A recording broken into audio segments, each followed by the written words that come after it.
오늘 시편 84편 말씀을 읽었습니다.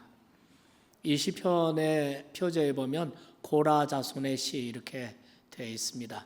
개인 이름으로 나오지 않고 누군지는 모르지만 고라 자손의 어떤 한 사람이 지은 신앙의 시입니다. 오늘 이 말씀을 통해서 신앙은 그리움이다, 이런 제목으로 여러분과 말씀을 나누도록 하겠습니다. 코로나 상황이 벌써 6개월 지나고 있습니다. 6개월 동안 얼굴을 못 본 이런 성도님들 계시고, 특별히 기저질환을 갖고 계신 연로하신 분들 정말 가슴이 먹먹해질 정도로 정말 많이 보고 싶고 그립고 그렇습니다. 제가 하루의 생활이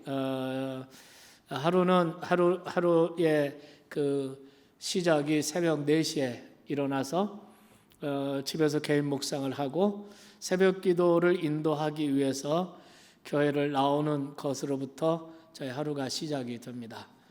새벽에 어느 때 일찍 나올 때에 저보다 먼저 나와서 브니어롤에서 기도를 하는 분들이 계신 것을 볼 수가 있습니다. 그때 마음으로 저절로 기도가 나옵니다. 저렇게 새벽을 깨우고 새벽을 사는 저들을 축복해 주십시오. 주일 아침에도 일부 예배를 인도하기 위해서 8시 반쯤 해서 교회에 나오게 되면 저보다 먼저 나와서 주차 안내를 준비하시는 분들, 또 찬양을 위해서 준비하시는 성가대원들의 찬양 연습 소리가 제 마음에, 제 귀에 들려옵니다. 그때 저는 또다시 기도가 마음속에서 일어납니다. 저분들의 섬김을 통해서 오늘의 예배가 하나님에게 기쁨이 되게 하시고 성도들에게 큰 은혜가 되게 해 주십시오. 이렇게 시간이 돼서 예배당 본당으로 계단을 내려올 때 보면 2층에 또 아래층에 많은 성도님들이 한 주간의 삶을 뒤로하고, 그리고 그 모든 삶을 가지고 원근 각처에서 하나님의 전을 사모하고 예배를 사모해서 오신 성도님들을 볼 때 또다시 저절로 축복이 나오고 기도가 나옵니다. 하나님, 오늘 저들을 주님의 전을 삼하고 예배를 사모하여 나온 저들의 발걸음이 헛되지 않게 도와주시옵소서. 그런데 그렇게 마음으로 기도할 때마다 동시에 제 마음 가운데 떠오르는 사람들이 있습니다. 그분들은 교회를 나오고 싶어도, 예배에 나오고 싶어도 나올 수 없는 상황에 계신 분들이 떠올려집니다. 특별히 요즘에는 코로나 상황으로 정말 오랫동안 뵙지 못한 성도님들이 계십니다. 그분들을 지금 어떻게 지내실까? 이 어려울 때 어떻게 지내시나 잘 견뎌내셔야 될 텐데, 이런 생각이 듭니다. 또 지역적으로 당분간 멀리 있어서 오시지 못하시는 성도님들도 생각나고, 또 질병으로 투병 중에 있는 이런 성도님들의 얼굴도 순식간에 그 얼굴이 다 떠오릅니다. 또 연로하셔서 교회 나오지 못하시는 우리 권사님들 생각납니다. 그러면서 어떤 때는 가슴이 먹먹해지기도 합니다. 하나님, 하루속히 주님께서 은혜 주셔서 주의 전을 사모하여 뵐 수 있게 하시고 강건케 해 주십시오. 이렇게 기도를 합니다. 그러면서 동시에 또 가끔은 박해받는 지역에 있는, 교회를 오고 싶어도 못 오고 신앙의 자유가 없는 지역에서 믿음을 지켜내는 사람들을 봅니다. 어제 제가 제 서재에 옛날 카세트, 녹음 테이프 뭐 이런 것을 정리를 하다가 조그만 테이프 하나를 보게 되었습니다. 사실 근데 잘 보지는 못해서 전에 본 기억이 있습니다. 그것을 풀어볼 녹음기가 없더라고요. 그런데 그 내용이 뭐냐면 북한의 지하 교인들이 하나님 앞에 어느 때까지입니까 하고 통곡하며 울부짖는 기도의 동영상입니다. 이런 것을 본 적이 나요. 이것이 동영상이구나. 이렇게 하면서 정말 그 예배할 수 없는 지역에 있는 기독교인들을 생각하면서 하나님, 저들에게도 하루속히 자유롭게 마음껏 하나님을 예배할 수 있는 날이 속히 오게 하여 주시옵소서. 이런 기도가 저절로 나오지 않을 수 없습니다. 이러가다 보면은 정말 우리가 건강하게 자유롭게 성전에 나와서 하나님을 예배하고 찬양하고 경배할 수 있다는 것이 얼마나 큰 특권이고 얼마나 놀라운 축복인가를 다시 한번 깨닫게 됩니다. 오늘 시편 84편의 기자인 이 시인도 정말 어떤 상황인지 모르지만 지금 예배에 나갈 수가 없고 성전을 향하여 가는 길이 막혀 있습니다. 그래서 오늘 1절 이하의 말씀을 쭉 보면은 이 시인이 이전에 하나님께 드렸던 그 예배의 기억을 떠올리고 있습니다. 기쁨과 설렘으로 노래하면서 성전을 향하여 올라갔을 그때를 그리워합니다. 정말 자신이 얼마나 하나님을 사모하는 열망을 가지고 그 성전길을 올랐었는가 하는 것을 그리워하고 있습니다. 그런데 지금은 그 길이 막혀 있다는 것입니다. 갈 수가 없습니다. 예배를 드리기 위해서 예루살렘으로 시온성을 향하여 가는데 그 길이 차단되어 있다는 것입니다. 왜 차단되었을까요? 이 시인은 그것을 밝히지는 않습니다. 그러나 많은 성경학자들이 개인적인 상황이었을 거라고 생각합니다. 그래서 많은 학자들은 이 시인이 지금 중병에 걸려서 한 발자국도 움직일 수 없는 이런 중병 상태에 놓여 있었을 것이라고 이야기를 하고 있습니다. 어제도 어느 권사님과 함께 통화를 했습니다. 이 권사님은 지금 한 서너 달, 한 4달 정도 예배를 못 나오시는 권사님이십니다. 어느 날 갑자기 몸이 안 좋아서 검사를 했는데 암이 생긴 겁니다. 암 덩어리가 너무 커서 수술을 할 수가 없습니다. 그래서 항암 주사를 지금 맞고 계세요. 그래서 항암을, 그 암덩어리를 줄여가지고 수술을 하겠다는 거예요. 어제 통화를 하는데 4번 항암 주사를 하셨습니다. 그리고 검사를 했는데 감사하게도 암덩어리가 확 줄어들었습니다. 그런데 앞으로도 4번을 더 맞아야 됩니다. 항암 주사를 맞으면 정말 그 고통은 말로 다 할 수 없는 고통이죠. 4번을 더 견뎌내셔야 그 다음에 수술을 하고 그 다음에 또 치료를 하셔야 됩니다. 정말 많은 어려운 가운데 있습니다. 그런데 어제 통화하면서 이분이 제가 생각한 것보다 아주 밝은 목소리로 목사님 보고 싶어요. 성도님들 보고 싶어요. 교회 가고 싶어요. 기도해 주세요. 그래서 제가 하나님의 말씀을 전하고 그리고 용기를 주고 하나님이 역사할 거라고 믿음을 주고 함께 기도를 했습니다. 전화상이지만 기도를 했습니다. 저는 어린 유년 시절부터 교회 다니는 것을 아주 좋아했습니다. 그래서 놀러도 교회 가서 놀고 숙제를 해도 교회 가서 하고 그리고 심심하면 또 저 구석에 있던 풍금도 쳐보고 그래서 여러분 저는 피아노는 안 쳐봤지만 풍금은 쳐봤습니다. 이렇게 고등학교 때 제가 주일학교 교사를 했고 학생회장을 했습니다. 그러니까 교회를 자주 가게 됐습니다. 거의 교회에서 살다시피 했습니다. 저는 교회 가는 게 어렸을 때부터 좋았습니다. 한 번은 우리 어머니가 저한테 동생들을 데리고 교회 가라고 그래서 그날 아침에 교회를 갔는데요. 우리 동생 지금 미국에서 목회하고 있는 제 동생이 어른 애기였을 때 얘가 갑자기 쉬가 마렵다고 이래서 얘를 데리고 나와서 급해가지고 말이죠. 그래가지고 그 예배당 울타리에다가 이 바지를 내려주니까 아이가 쉬 하는데 아이가 이제 기분 좋게 아주 참았다가 싸기 직전에 샥 기분 좋은데 그때 목사님이 그걸 봤어요. 소리를 지면서 어디서 이거 시를 하느냐고 이러니까 우리 아이가 동생이 오줌 누다가 그냥 놀래가지고 말이죠. 옷에 다 버렸습니다. 어쨌든 어렸을 때 그래도 그냥 교회를 가는 게 그렇게 좋아요. 여러분, 여러분의 어린 자녀들 오늘 영아부, 유치부 아이들 교회 가자 하고 이렇게 따라오고 교회 가기를 좋아하고 이거 다 하나님의 은혜인 줄 믿으시기 바랍니다. 그 아이들도 시험이 들면 나 교회 싫어, 나 교회 안 갈래 이렇게 말합니다. 그런데 은혜를 받으면 교회 가고 싶어하고 교회를 좋아합니다. 고등학교 때 그렇게 교사로 학생회장으로 교회를 열심히 다니고 교회가 좋았는데 고등학교 2학년 마치는 12월 24일 날 갑자기 화장실에서 피를 토하다가 기도를 막혀서 그대로 뻗었습니다.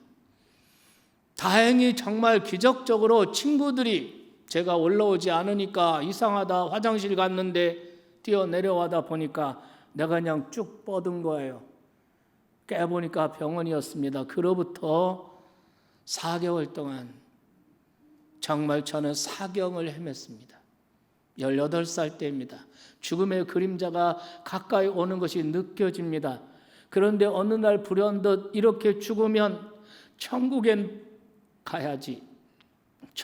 가야지라는 생각이 드니까 마음이 급해졌습니다. 갑자기 교회가 생각났습니다. 교회 가고 싶었습니다. 예배가 그리웠습니다.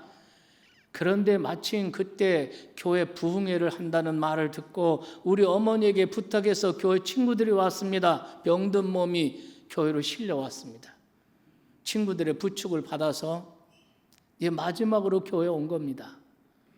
그리고 그 예배당 문을 여는 순간에 그날 밤에 성도들이 은혜 받기 위해서 모여서 부르던 찬송 소리가 저를 확 덮어버렸습니다. 그날 밤에 부르던 그 찬송이 구주 예수 의지함이 심히 기쁜 일일세 이 찬송을 박수를 치며 부르는데 문을 탁 여니까 그 소리가 나한테 확 들어오는데 눈물이 펑펑 쏟아지고 하염없이 눈물을 흘렸습니다. 사경을 헤매면서 4개월 동안 내 영혼이 이렇게 교회를 사모하고 이렇게 예배를 사모했구나 하는 생각이 들었습니다. 그날 그 집회에서 저는 살아계신 하나님을 만나게 됐습니다. 그리고 제가 병에서 고침받게 되었습니다. 그래서 하나님, 그 살아계신 하나님을 전하기 위해서 이곳에 지금 서 있습니다.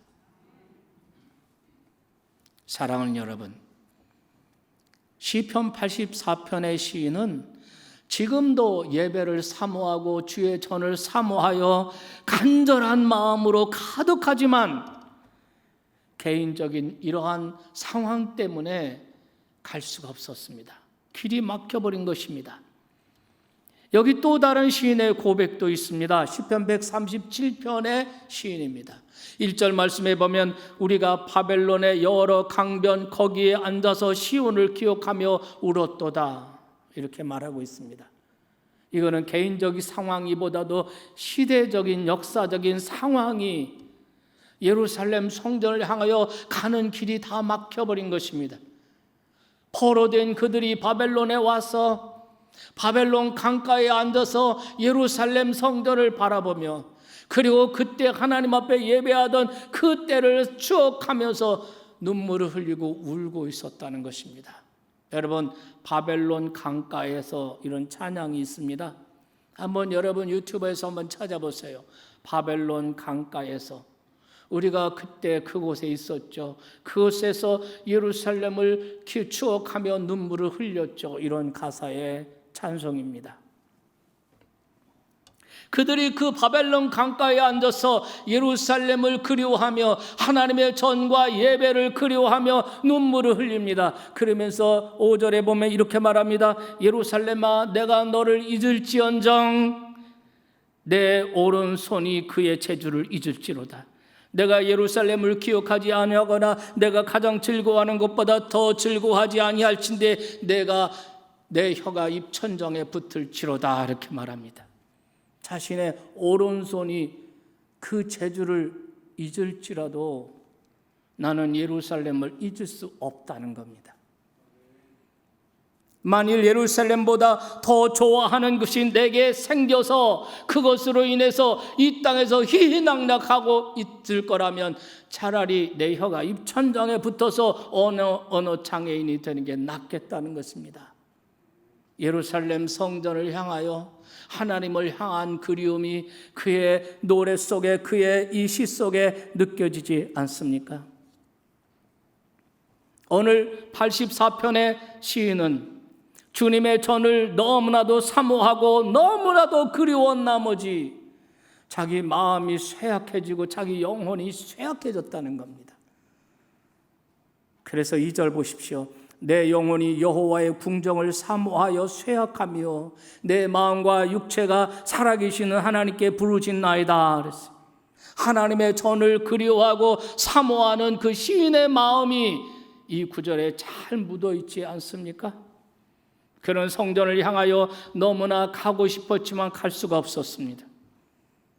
그때 그는 밖을 내다보니 참새들이 나르고 제비들이 나는 그 모습을 보면서 말합니다. 3절 말씀에 보면은 나의 왕 나의 하나님 만군의 여호와여 주의 제단에서 참새도 채집을 얻고 제비도 새끼들 보금자리를 얻었나이다. 하나님, 저 민물 참새들도 자유롭게 날아다니며 주의 전을 드나드는데 저 민물인 저 제비도 성전에서 보금자리, 새끼 낳을 보금자리를 얻는데 왜 나는 성전에 갈 수가 없단 말입니까? 그러면서 하나님께 부르짖습니다. 하나님, 하루속히 성전을 향하여 갈 수 있게 길을 열어주십시오. 나의 이 병을 고쳐주시고 나에게도 건강을 주셔서 하나님의 전을 향하여 나아가게 하여 주시옵소서. 그리하여 나로 하여금 주의 집에 거하게 하여 주시옵소서. 이것이 시편 84편 시인의 고백이고 137편 시인의 소망인 줄 믿습니다. 여러분, 우리 시대의 문제가 무엇일까요? 우리 시대는 참된 그리움을 잃어버리고 있다는 것입니다. 정말 사랑하고 사모해야 할 것을 잃어버리고 있다는 겁니다. 여러분, 이성복이라는 시인이 있습니다. 1952년생의 제 또래입니다. 시대의 정신적 위기를 노래한 시인으로 유명하죠. 이분의 시 가운데 오늘 아침 새소리, 이러한 시에 이런 구절이 있습니다. 병이란 그리워할 줄 모르는 것. 사람들은 그리워서 병이 나는 줄 알지. 그러나 병은 참말로 어떻게 그리워할 줄을 모르는 것이라는 구절이 있습니다. 사람들은 그리워서 병이 나는 줄 안다는 것입니다. 그런데 그것이 아니라 오늘 우리 현대인들에게 병이 있다면 그것은 그리워할 줄 모르는 병이라는 것입니다. 그렇습니다. 오늘날 많은 사람들이 참말로 참되게 누구를 그리고 무엇을 그리워해야 할지 모르고 있습니다. 어떻게 그리워할 줄 모르고 있습니다. 그리움의 참된 대상을 잃어버린 것이죠. 왜 그렇게 되었을까요? 현대인들의 마음속에 그리움 대신 차지하는 것들이 많습니다. 이를테면은 성공, 명예, 돈, 시기, 지위 이런 것들로 인해 어느덧 참된 그리움이 설 자리가 없어진 것입니다. 그리움을 잃어버리면 인생이 무의미해집니다. 사랑과 열정을 쏟아부을 대상이 없어졌기 때문에 그렇습니다. 이성복 시인은 참말로 어떻게 그리워할 줄 모른다 그랬는데요. 어떻게라는 말보다 저는 무엇을 그리고 누구를 그리워하느냐가 더 중요하다고 생각합니다. 그리움의 대상이 누구냐 하는 겁니다. 그것에 따라서 우리의 인생도 달라지고 우리 신앙도 달라질 것입니다.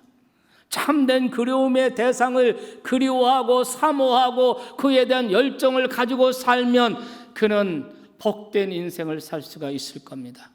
그러나 헛된 그리움의 대상을 그리워하고 사모하고 열정을 가지고 나가면 헛된 인생, 후회하는 인생을 살 수밖에 없을 겁니다. 여러분의 그리움의 대상은 무엇입니까? 그러므로 여러분, 신앙이란 무엇일까? 그래서 저는 신앙이란 그리움이다. 신앙이란 참된 그리움을 가르쳐 주는 것이다. 신앙이란 진정으로 그리워야 할 분을 가르쳐 주는 것이다. 저는 이렇게 생각합니다. 다시 말하면 살아계신 하나님을 그리워하는 것, 하나님의 나라, 하나님의 전, 하나님의 백성 공동체, 하나님의 영광, 이런 것을 그리워하는 것. 그래서 그것을 위해 내 인생 전부를 바쳐도 좋다라고 결단할 수 있는 것, 저는 이것이 진정한 신앙이라고 저는 믿습니다. 그렇기 때문에 참된 신앙은 우리의 인생에서 시시한 것, 헛된 것, 썩어질 것에 대한 그리움을 멈추게 합니다. 그리고 진정한 참된 그리움을 향하여 나아가게 만듭니다. 그게 신앙입니다. 그래서 시편 84편의 시인은 보면은 정말 기쁨과 감격을 가지고 감탄사를 가지고 하나님 앞에 나가는 모습을 볼 수 있습니다. 1절 말씀 보십시오. 만군의 여호와여, 주의 장막이 어찌 그리 사랑스러운지요. 감탄사입니다. 그리움이 있어야 신앙생활에 감탄사가 나타납니다. 그리움이 있어야 우리의 인생에, 우리의 삶의 길에 감탄사가 나타나는 것입니다. 여러분, 왜 우리의 신앙생활에 감탄사가 없는 것일까요? 왜 우리의 인생이 맥없이 흘러가고 있는 것일까요? 참된 그리움과 사모함이 없어졌기 때문에, 참된 그리움을 상실했기 때문에 그렇다는 것입니다. 여러분, 한번 생각해 보십시오. 참된 그리움과 사모함이 가득했을 때를 생각해 보십시오. 살아계신 하나님, 그분의 나라, 그분의 백성, 그분의 말씀, 여러분, 참된 그리움의 대상이신 하나님을 향한 그리움과 열정이 가득했을 때 우리는 어땠습니까? 교회 나오는 발걸음이 그야말로 가벼웠습니다. 교회 나올 때 우리가 마치 꿈꾸는 것 같았습니다. 예배 시간을 손꼽아 기다렸습니다. 우리가 예배할 때, 예배하러 올 때에 우리 입에는 웃음이 가득하고 찬양이 가득했었습니다. 얼마나 감격스러웠습니까?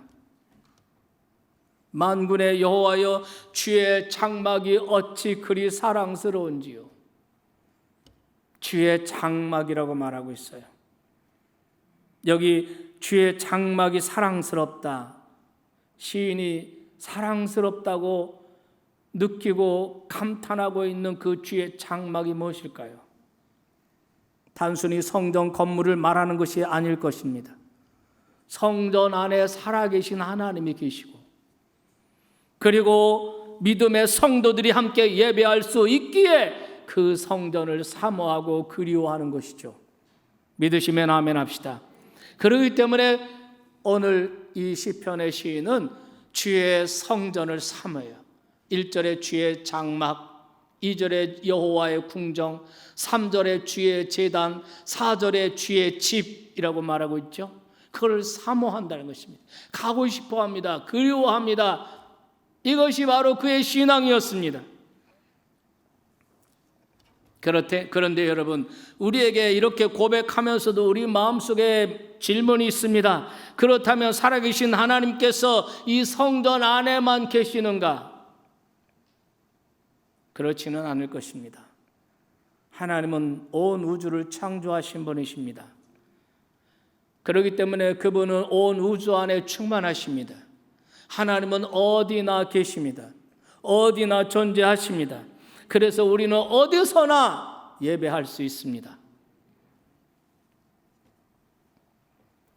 구약의 사람들도 이 사실을 알고 있었습니다.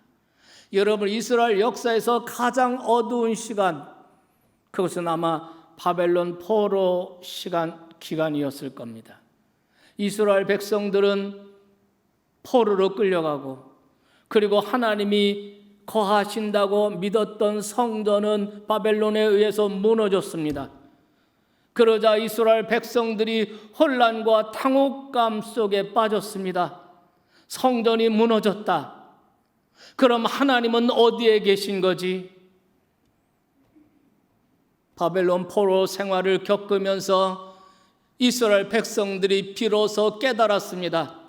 하나님은 성전에만 계시는 것이 아니라 모든 곳에 우리와 함께 하시는 하나님이시다.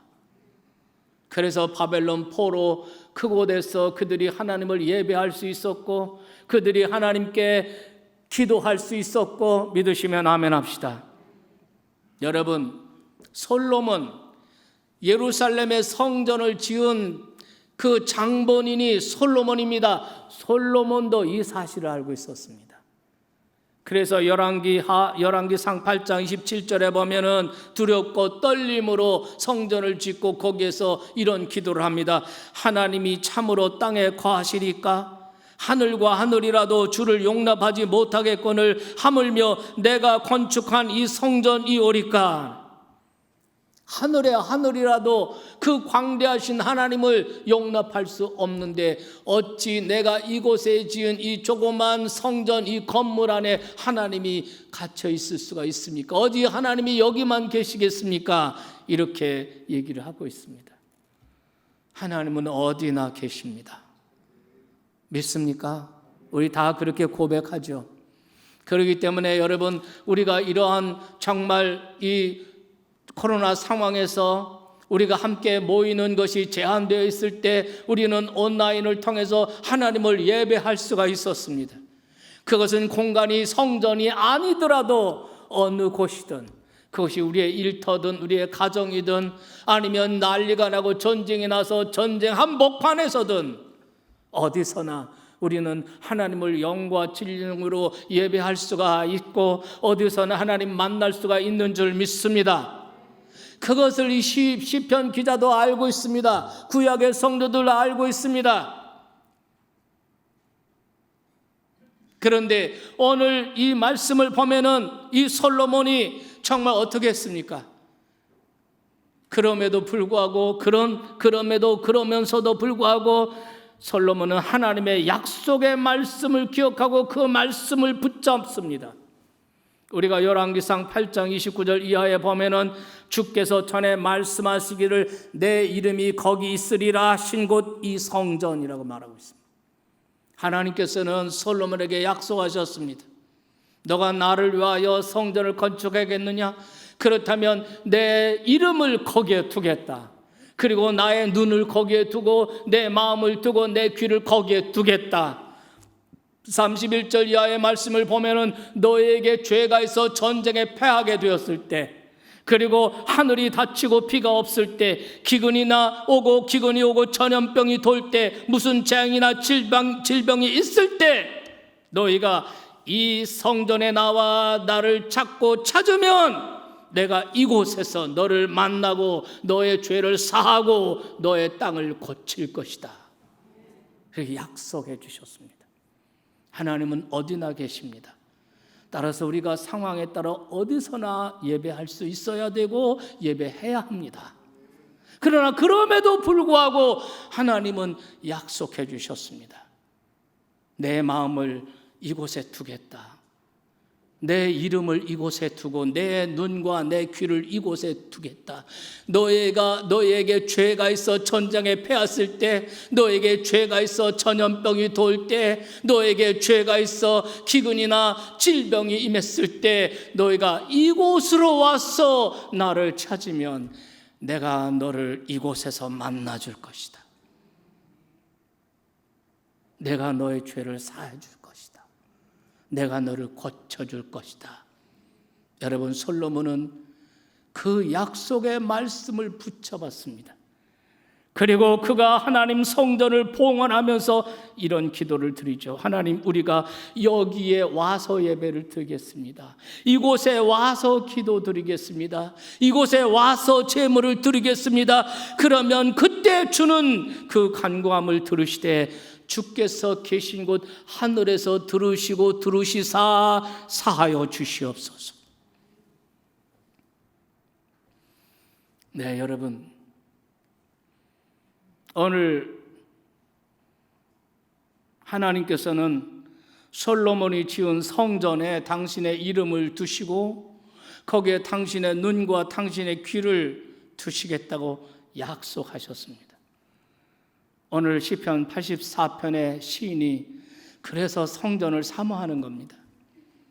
주의 장막이 어찌 그리 사랑스러운지요.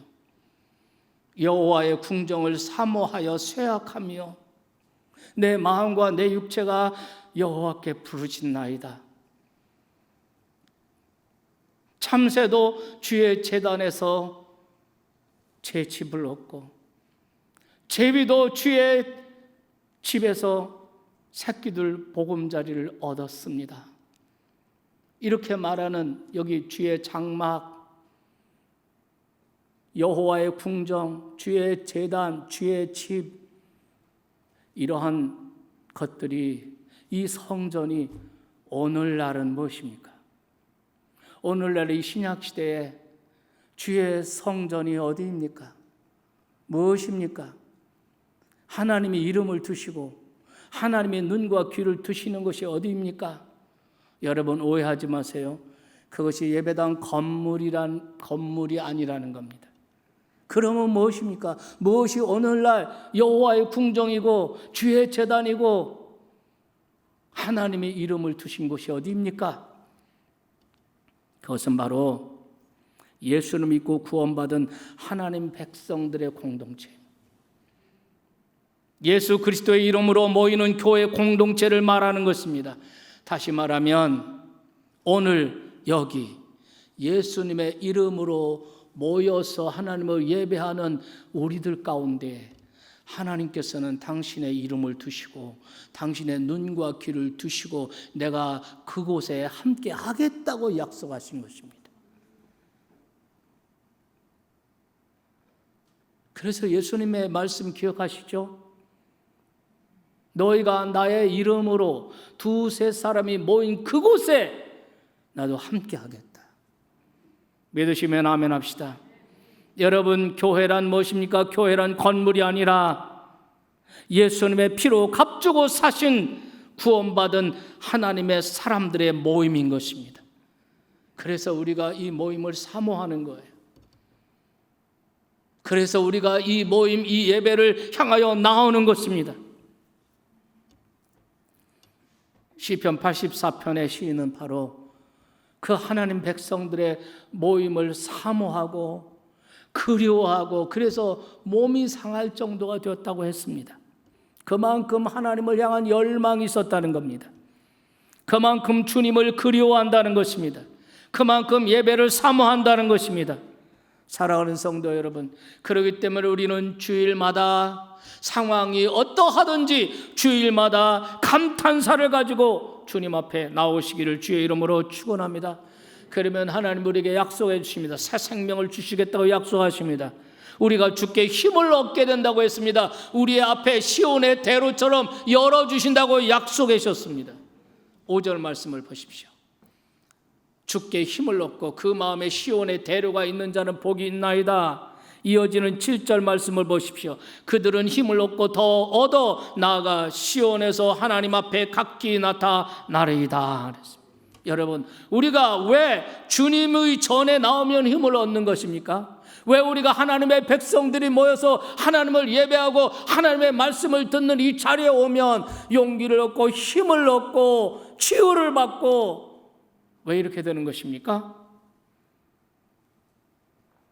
하나님께서 생명의 에너지시고 하나님이 바로 에너지의 원천이신 줄 믿습니다. 우리가 자동차를 몰다가 기름이 떨어지면 자동차가 더 이상 움직이지 않습니다. 그렇기 때문에 기름이 떨어질 만하면 우리는 주유소로 찾아가죠. 그래서 기름을 주입받습니다. 그러면 자동차가 힘을 얻고 더 움직이기 시작합니다. 교회는 마치 영적인 주유소와 같아요. 교회는 하나님의 에너지, 생명의 에너지를 공급받는 이런 주유소인 줄 믿으시기 바랍니다. 우리가 주님의 전을 사모하고 그리워하고 예배 드리기를 사모할 때 주께서는 성령으로 역사하여 주셔서 우리에게 힘을 주시고 능력을 주시고 용기를 주시고 지혜를 주시고 믿으시면 아멘 합시다. 물론 우리의 삶의 자리가 녹록지 않습니다. 우리가 지금 살아가는 이 삶의 상황들이 정말 어렵습니다. 코로나로 인해서 우리의 건강이나 우리의 보건에 위협을 받은 것뿐만 아니라 그것으로 파생된 많은 어려움들이 있습니다. 일터가 줄어들고 갑자기 해고를 당해서 당혹감을 감출 수 없는 이런 상황도 있고, 정말 여러분 우리가 큰 사업이든 작은 사업이든 얼마나 많은 현장에서 어려움들이 있습니까? 직장 생활하는 이들도 봉급이 줄어들고 있는 이런 성도들, 이런 형제들 많이 있다고 알고 있습니다. 정말 우리의 삶의 자리는 결코 녹록지가 않습니다. 슬픔이 있고 마치 눈물 터널을 지나가야 할 때와 같습니다. 이것을 본문의 시인도 잘 알고 있습니다. 우리가 지금 눈물의 골짜기를 지나고 있다는 것을 알고 있습니다. 그러나 시인은 말합니다. 6절 말씀 보십시오. 그들이 눈물 골짜기로 지날 때에 그곳에 많은 샘이 있을 것이며 이른 비가 폭을 채워주나이다. 하나님을 사모하고 예배를 사모하고 주의 전에 나와서 하나님을 찬양하고 예배할 때 하나님께서 그에게 힘을 주셔서 힘을 얻고 더 얻어서, 믿습니까? 우리의 삶의 현장은 정말 눈물 골짜기와 같은 이런 상황이고 걱정과 불안이 그칠 날이 없는 상황이지만, 그렇다고 해서 거기서 주저앉아 있고 거기서 염려와 걱정 속에 빠져 있으면 우리는 헤어날 길이 없습니다. 그러나 이럴 때 하나님의 전에 나와서 하나님을 예배하고 하나님의 말씀을 듣고 하나님께 간절히 부르짖어 기도하면 하나님께서 눈물 골짜기를 지날 때 많은 샘들을 주시고 이른 비를 내려서 복되게 하신다는 거죠. 깨달아지면 아멘 합시다. 말씀 마치겠습니다. 여러분, 신앙이란 무엇입니까? 한마디로 신앙은 그리움이다. 신앙이란 참된 그리움을 가르쳐 주는 것입니다. 진정으로 그리워야 할 분을 가르쳐 주는 것입니다. 신앙은 우리 인생에서 시시한 거, 헛된 거, 썩어질 거, 사라질 거, 그것에 대한 그리움을 멈추게 하고 그 대신에 참된 그리움을 향하여 나아가게 만듭니다. 이게 신앙이에요. 오늘 아침에 그리움과 사모함의 대상이 잘못되지 않도록 기도하십시다. 영혼 깊은 곳에서부터 우러나오는 기쁨과 감사와 그 감탄사가 다시 회복하도록 기도하십시오. 하나님에 대한 열정을 다시 회복하시길 바랍니다. 예배에 대한 열정을 다시 회복하시기를 주의 이름으로 축원합니다. 그래서 코로나 위기 상황에서도 주께 힘을 얻고 더 얻어 다 승리하는, 넉넉히 이기는 하나님의 백성들이 다 됩시다. 아멘.